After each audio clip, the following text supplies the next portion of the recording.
राजस्थान के नेताओं ने तो अंग्रेजी की हिंदी कर दी। सरकारी इंग्लिश मीडियम स्कूल बने राजनीति की पाठशाला। खतरे में छात्र छात्राओं का भविष्य। नमस्कार, आप देख रहे हैं खासखबर.com। मैं हूं गिरिराज अग्रवाल। दोस्तों, राजस्थान की राजनीति इन दिनों शिक्षा के एक बहुत ही महत्वपूर्ण मुद्दे पर उलझी हुई है।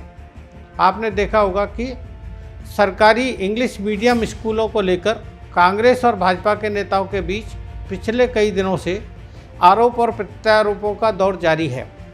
लेकिन सवाल यह है कि बच्चों के भविष्य को लेकर जो राजनीति हो रही है, आखिर उसका मकसद क्या है? इसी पर हम बात करेंगे। देखिए हमारी ये खास रिपोर्ट।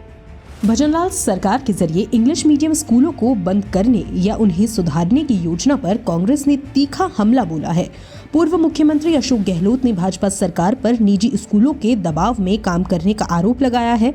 उनका दावा है कि सरकारी इंग्लिश मीडियम स्कूल गरीब और मध्यम वर्गीय परिवारों के बच्चों के लिए एक उम्मीद बन गए थे, जो अब खतरे में है। और अब ये स्कूलों की बात सामने आई तो लोगों इसका भी रिएक्शन है। गरीब के बच्चे कहाँ जाएंगे? आज अगर राजस्थान के बच्चे गांव के बच्चों को इंग्लिश पढ़ाना एक बहुत बड़ा फैसला था। यही बच्चे कल जब हायर एजुकेशन पास करेंगे, कॉलेज में जाएंगे, तो ये मैं समझता हूँ कि अन्य बच्चों की तुलना में, क्योंकि जमाना अंग्रेजी का भी है। हिंदी को हम भी लाइक करते, बचपन से हिंदी के समर्थक रहे हैं, पर समय बदल गया, आईटी का युग आ गया है। अब तो आर्टिफिशियल इंटेलिजेंस और आ गई है। इसके साथ साथ में बच्चे हमारे भी देश और दुनिया में कॉम्पीट कर सके, ये सोच करके स्कीम लाई गई। और मुझे बहुत दुख है कि इसके ऊपर भी रिव्यू करने की बात प्रारंभ हुई है। मैं तो इसको दुर्भाग्यपूर्ण मानता हूँ कि ऐसे फैसले सरकार कर क्यों रही है। 1 साल की उपलब्धि है, इनको बतानी चाहिए कि आपकी क्या उपलब्धि रही। शिक्षा मंत्री मदन दिलावर का तर्क, कांग्रेस ने सिर्फ बोर्ड बदला, संसाधनों की कमी से छात्रों को किया गुमराह। दूसरी ओर शिक्षा मंत्री मदन दिलावर का यह बयान है कि कांग्रेस ने न सिर्फ बोर्ड बदलकर इन स्कूलों को अंग्रेजी मीडियम घोषित किया और संसाधनों की कमी से बच्चों को गुमराह किया। राजनीतिक तंज से अधिक कुछ नहीं लगता। सवाल उठता है कि यदि कांग्रेस ने गलत किया तो भाजपा ने इसे ठीक करने के लिए 1 साल तक इंतजार क्यों किया? आरोप लगा रहे हैं कि भारतीय जनता पार्टी कुछ नहीं कर रही है।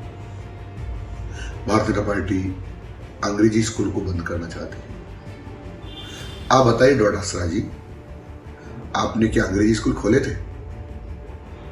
इससे बड़ा झूठ कोई नहीं कि आपने अंग्रेजी स्कूल खोले थे। आपने हिंदी माध्यम स्कूलों के ऊपर अंग्रेजी माध्यम के बोर्ड लटकाए थे। केवल बोर्ड लटके थे, उसमें अंग्रेजी माध्यम के न तो शिक्षक थे, न कोई वहां भवन था। परिसर भी कईयों में तो एक ही थे। तो बच्चे कैसे अंग्रेजी शिक्षा पाएंगे? केवल आपने लूटपाट का दरवाजा खोला था। और हिंदी वाले इसलिए पिछड़ गए क्योंकि उनके पास अध्यापक नहीं। तो अंग्रेजी पढ़ने वाले बच्चों का भी बुरा हुआ और हिंदी पढ़ने वाले बच्चों का भी बुरा हुआ। आपने सबसे बड़ा अन्याय किया है राजस्थान के छात्रों के साथ। इतना अन्याय किसी ने नहीं किया। भगवान आपको किसी भी कीमत पर माफ नहीं करेगा। आपको तड़पन हो रही है। शिक्षकों की भर्ती की अनदेखी, बुनियादी ढांचे में सुधार की अनदेखी, छात्र छात्राओं के भविष्य के साथ खिलवाड़। यह बात सच है कि कांग्रेस सरकार ने इंग्लिश मीडियम स्कूल खोलने की घोषणा तो कर दी, लेकिन शिक्षकों की भर्ती और बुनियादी ढांचे में सुधार की अनदेखी की। लेकिन भाजपा की ओर से इन स्कूलों को बंद करने या उनके स्वरूप में बदलाव करने का निर्णय भी समान रूप से बच्चों के भविष्य के साथ खिलवाड़ प्रतीत होता है। आज जो स्थिति है इंग्लिश मीडियम स्कूलों की, 3737 विद्यालय प्रदेश में रन कर रहे हैं। उसमें इस वर्ष 6,77,371 बच्चे और बच्चियां, जिसमें बच्चियों की संख्या बच्चों से भी ज्यादा है, वो फ्री में इंग्लिश मीडियम की शिक्षा ग्रहण कर रहे हैं। पिछले सत्र में ये संख्या 7,09,970 थी। हमारी कांग्रेस की जब सरकार थी तो हमने 45,300 पद स्वीकृत किए थे। अलग से इंग्लिश मीडियम का कैडर बनाया था। 10,000 की नई भर्ती भी की थी। इंटरव्यू लेकर के, परीक्षा लेकर के हमने वहां पर टीचर लगाने का काम किया था। जो स्थिति है 12 महीने से, वो 17,192 पद इन इंग्लिश मीडियम स्कूलों में रिक्त पड़े हैं, जिसमें शिक्षकों की 13,552 और जो क्लेरिकल स्टाफ है उसमें 3,640। एक शिक्षक की भी, एक क्लेरिकल स्टाफ की भी माननीय मुख्यमंत्री जी ने और शिक्षा मंत्री जी ने इसमें भर्ती नहीं की। शिक्षा को बनाया सियासी हथियार। राजस्थान में इंग्लिश मीडियम स्कूलों पर हो रही राजनीति बच्चों के भविष्य को सिर्फ एक राजनीतिक हथियार के रूप में इस्तेमाल करती दिख रही है।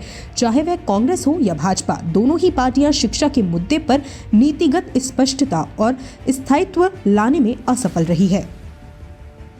तो आपने ये देखा कि किस तरह से शिक्षा के मुद्दे पर राजस्थान में राजनीति हो रही है।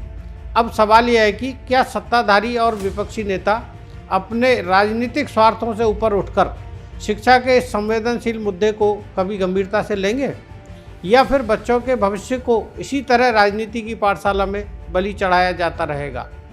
खासखबर.com में बस इतना ही। आप हमारी वेबसाइट को लॉगिन करें और YouTube चैनल को सब्सक्राइब करें।